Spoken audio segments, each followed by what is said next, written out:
If you're like me and you're trying to be as self-sufficient as possible in homegrown food, then May can be quite an overwhelming month, because out of all of the months in the calendar year, by a country mile, May is my busiest sowing month.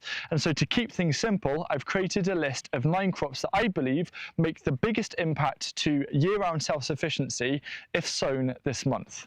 And like April's video, where possible, I've tried to include at least one crop from all of the main vegetable families to ensure that there's plenty of diversity and options. So the first vegetable is actually a crop that you're going to be sowing this month and harvesting in around 11-12 months' time. And that, of course, is purple sprouting broccoli. What a stunning vegetable purple sprouting broccoli is, and it's nice and hardy. And like with a few vegetables in the garden, it offers more than one harvest. Of course, you want to eat the sprouting parts of it, that's the prize part. But like with most of the brassicas that you grow, you can also eat the leaves. This variety here is called Claret. I've been growing it for a few years, and it's been giving me absolutely consistent results. And it stands really well outside, even in cold weather or very wet, miserable weather. So it stood the test of time outside. And what I've noticed in particular about this variety is the actual florets. They don't run to flower very quickly like other sprouting brassicas. Here I've got kale beneath me, which sends up lots of, well, now they're turning quite small flower heads, but these run to flower very quickly. So I leave these for the bees, and then I can eat all of my purple sprouting broccoli. If you want an earlier crop, you can grow purple sprouting broccoli over winter, and it's going to come into harvest a few weeks before outside. Last year, this was where I was growing chilies and aubergines, and then once they were out, I transplanted kind of semi-mature seedlings of purple sprouting broccoli, and they absolutely loved it in here. Away from the brassicas and towards the legumes, for this month, I've picked out peas. Last month, it was climbing beans. I've picked the peas this month. These are actually growing in one of my HR10 module trays, which are now a Which Best Buy for sustainable pots, as well as the HR20. So there's a link down below to grab those, and I think they're basically available worldwide now. But peas are fantastic for multiple reasons. You can eat the pea shoots. So the pea shoots are nice and tasty, but of course, you can eat the actual peas themselves. You've got different options. You can either grow, what I like to do, loads of Monge 2 and Sugar Snap, and then I can harvest them, blanch them, and freeze them without having to process all of the individual peas. Or you could just grow a bulk of garden peas and have a bit of a shelling party. And of course, you should, try not to eat all of the peas, which is very easy. But grow a bunch of peas. They're so tasty, and I love having access to frozen peas over winter as just a nice hint of summer, just like you do when you make a tomato sauce. Now for the Aliums, which is a bit of a smaller category, and it's going to be another shout out to leeks. May is kind of the cut-off point for sowing leeks and guaranteeing nice sized leeks. The leek season can range from around October until May the following year, depending on the varieties that you grow. I like to start off leeks in a seed bed, lift them up, and then transplant. So I'm not actually using up any of the shelving space, of which during the month of May there is very little shelving space. But leeks are great. They're very hardy. They stand well. They can deal with poorer weather. And you can also let them flower, and you can use the flower heads. They're great for the pollinators, but you can use them for making a nice kind of leek flower oil, like you can do with chai flowers, or you can just take the flowers and sprinkle them over your salads. But another vote for leeks, because they're just amazing. And of course I'm biased because I am Welsh, but it's not just because of that, I promise you. Next category are going to be leafy greens, and just a little honourable mention to starting off a bunch of lettuce, because lettuce is nice, you can add flavours to it, but it's a good bulk. But what I would recommend is starting off perpetual spinach, because perpetual spinach, and I will include chard within this, you have the leaves, which are nice, but you also have the stems. The stems are kind of a bit sweeter, but you've got both options, and they're just really easy to grow. Chard, like Bright Lights, the variety Bright Lights, you can get multiple different colours.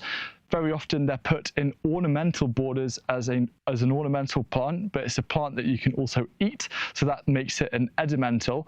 But perpetual spinach and chard, they're They're really easy to grow, very straightforward, very easy for just bulking up meals, and they're also nice and hardy, so you're going to be getting harvests throughout some of winter as well. Now for chard in particular, it overwinters very well in a polytunnel, extending the cropping season. If it's outside, the following early spring, you'll get a second flush of leaves and stems before it quickly turns to flower, but you can harvest that second flush and use that as part of your hungry gap. Next up is a vegetable version of this rather glamorous looking herb. This here is herb fennel, which I just love, and it creates amazing tower spikes over 2 meters tall.